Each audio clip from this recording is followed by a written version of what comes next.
අලුතෙන් SLT Mobitel Home 4G LTE connection ගන්නාට වටිනා tab computers සහ data දීමනා. අලුතෙන් SLT Mobitel Home 4G LTE connection ගන්නාට වටිනා tab computers සහ data දීමනා. නව පෑස් සබන් සහ ක්‍රීම් ජාත්‍යන්තර ළමා රෝග පිළිබඳ විශේෂඥයන් විසින් සායනිකව තහවුරු කරලා තියෙන්නේ.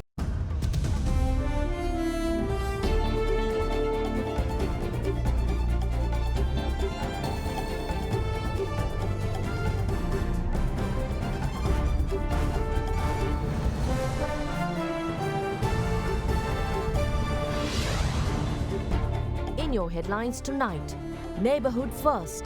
India's S. Jaishankar holds key talks with Sri Lankan political leadership.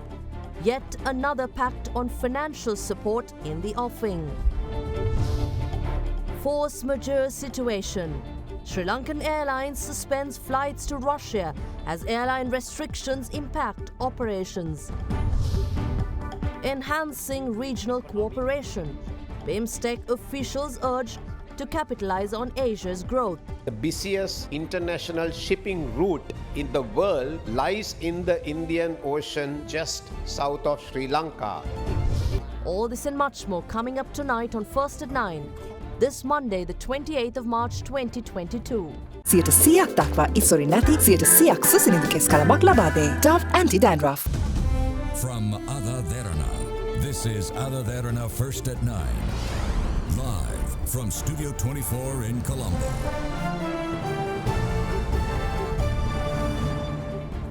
And a warm welcome. You're joining us on AdaDerana 24 Primetime English News, and I'm Indira Yamuatha.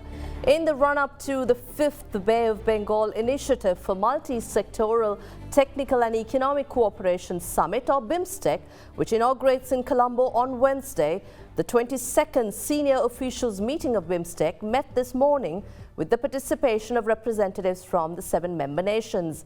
Delivering the opening speech at the officials meeting today, Sri Lanka's Foreign Secretary Admiral Professor Derana English called on BIMSTEC member states to seize opportunities of evolving growth patterns as Asia continues to be the center of the global economy.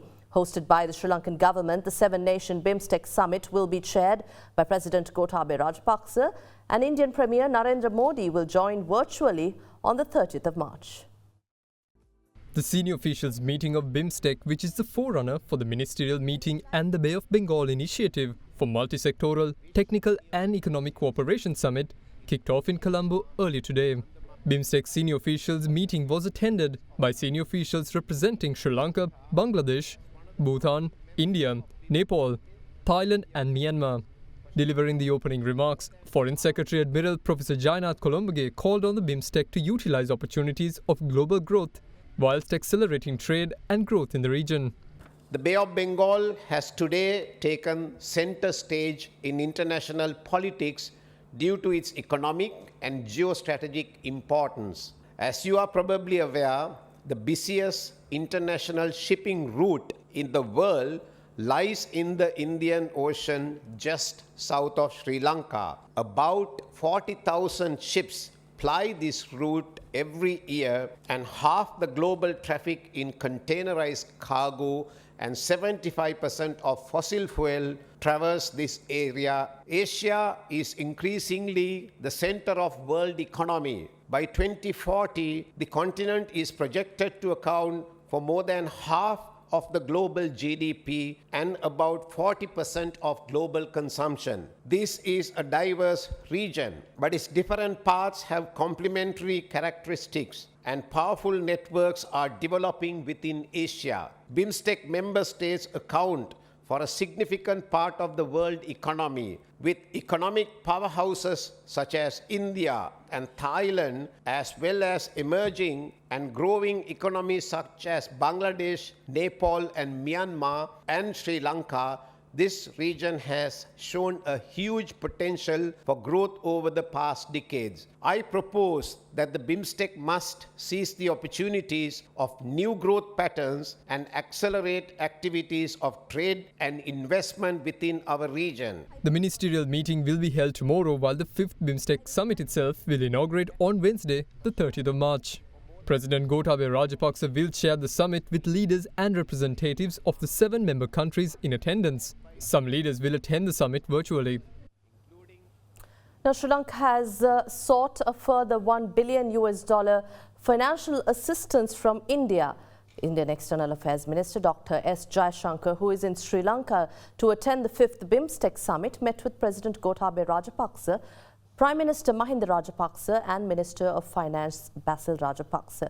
During the high-level meetings that took place today, Dr. S. Jaishankar had reassured that India will continue to provide financial assistance to Sri Lanka in the country's time of need. Indian External Affairs Minister Dr. S. Jaishankar called on President Gotabaya Rajapaksa today after he arrived last night in Sri Lanka to attend the BIMSTEC summit. During the meeting, the president had extended his gratitude for India's grant of $1 billion line of credit to support the importation of essential commodities such as food and medicine to the island. Dr. Jaishankar's visit to Sri Lanka follows the visits to India by the Sri Lankan Minister of Finance Basil Rajapaksa in December last year and earlier this month, and the visit by Foreign Affairs Minister Professor G.L. Peiris in February this year. Meanwhile, Dr. Jaishankar also met with Prime Minister Mahinda Rajapaksa during the day. During this encounter, the two dignitaries proceeded to virtually inaugurate the Jaffna Cultural Centre built with Indian assistance. Later, the Indian minister also met with Finance Minister Basil Rajapaksa and held discussions on the country's current economic predicament. As the discussions progressed, Dr. S. Jaishankar said that India will continue to offer financial assistance to Sri Lanka. It is reported that in addition to the recently received $1 billion loan facility, the government had also requested an additional $1 billion. Through this, rice, wheat flour, grains, sugar and medicines will be imported. Reportedly, attention has also been paid to increase the loan facility provided by India to Sri Lanka to $5 billion. Jaishankar meanwhile visited a Lanka IOC filling station in Colombo.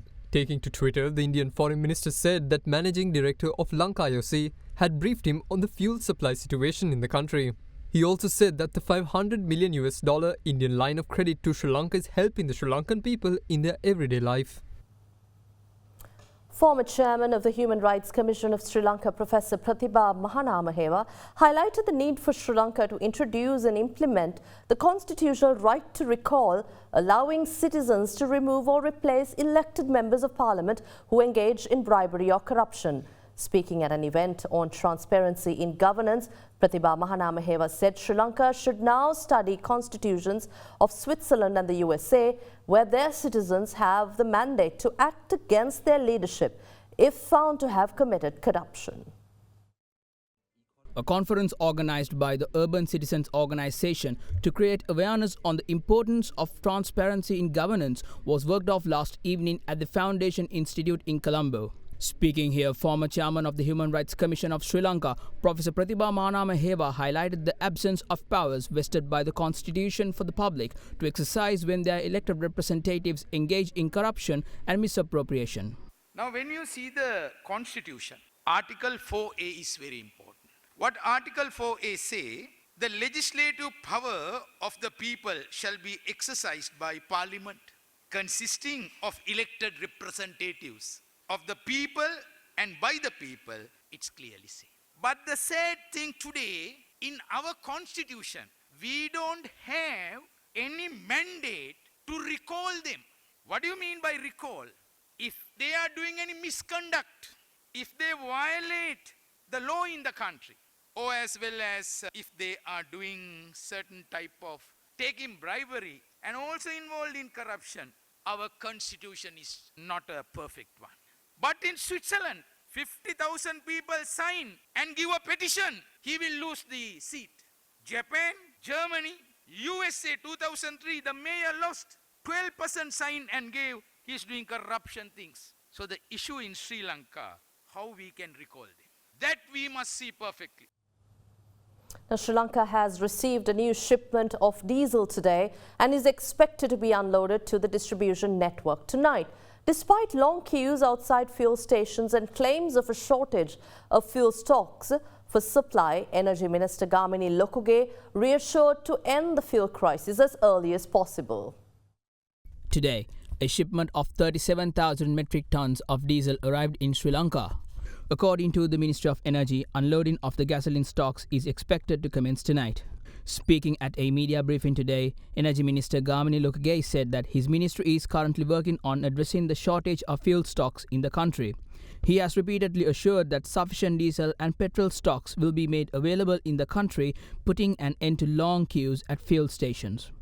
Lokagay added that measures are being taken to smoothly transport fuel stocks to parts of the island. සෑම සෙන්සුරාදා ඉරිදා දෙකේම අපේ කොළොන්නාවත් මුතුරාජ වෙලත් බෙදා හැරීමේ කටයුතු කරගෙන ගියා.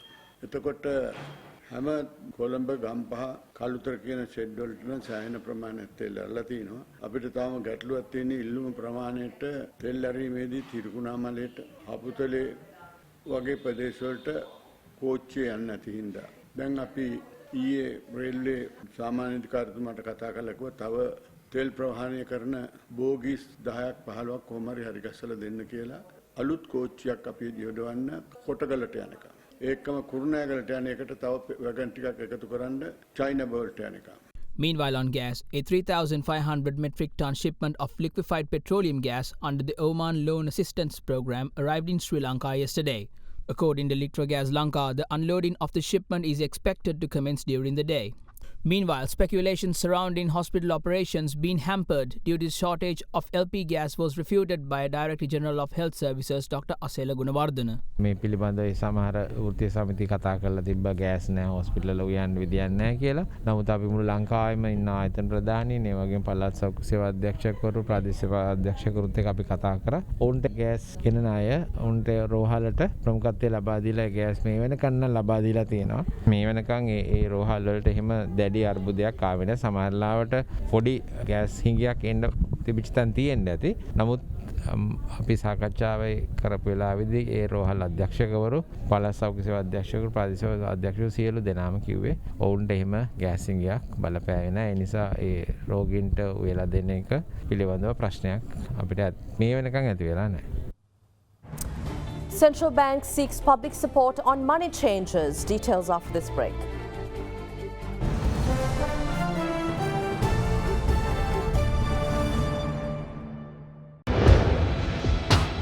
Big 3.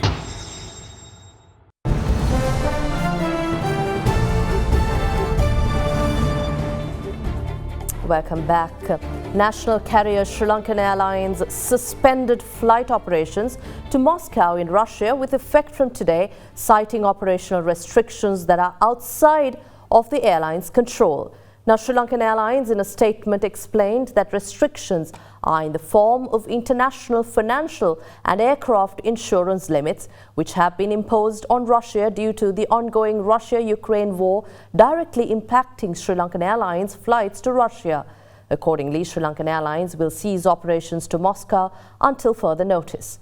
The airline said it regretted any inconveniences caused to customers as a result of the decision, but will continue to monitor the situation in Russia with hopes to restart operations once conditions improve. Sri Lankan maintained 2 weekly flights between Colombo and Moscow.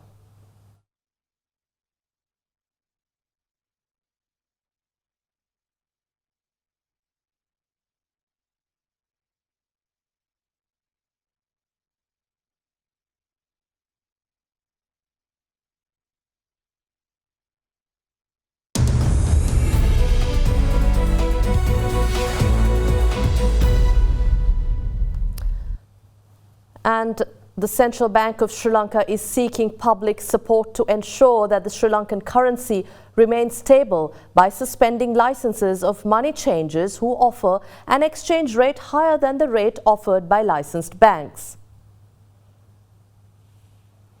The move comes after the central bank failed to see a stable currency despite it floated the rupee, which has now fallen around 50% since the central bank allowed flexibility on the 7th of March. A central bank statement notified the public that in terms of the provisions of the Foreign Currency or the Foreign Exchange Act, money changers have been prohibited from offering higher exchange rates to customers beyond the exchange rates offered by such money changers by licensed banks. Central Bank further said money changers have been informed that their licenses would be suspended or revoked if they transact any foreign currency at rates beyond the rates stipulated by licensed banks. the central bank requested the public to inform the Department of Foreign Exchange via telephone or email of such money changes.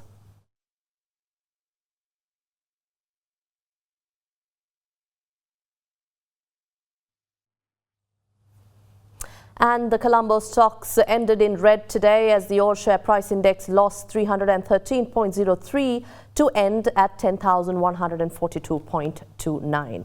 The S&P SL20 index of more liquid stocks ended at 3,533.66, losing 105.46. Share volume was 97 million rupees and the market turnover was 21 billion rupees. Banking sector was the highest contributor to market turnover, while transportation sector contributed as the second highest. Foreign purchases in the meantime amounted to 155 million rupees, while the sales was at 21 million rupees.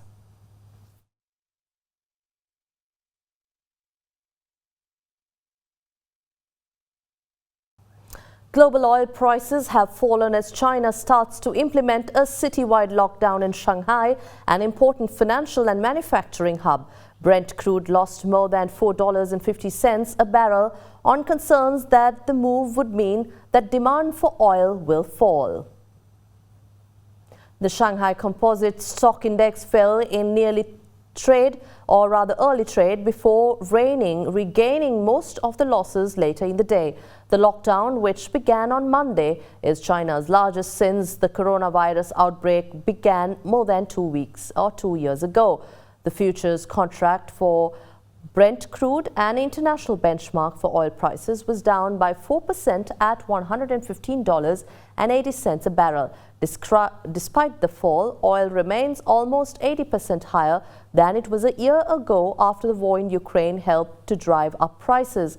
Until now, Chinese authorities had registered locking down the city of almost 25 million people to avoid destabilizing the world's second largest economy. The city will be in lockdown in 2 stages over 9 days while authorities carry out COVID-19 testing.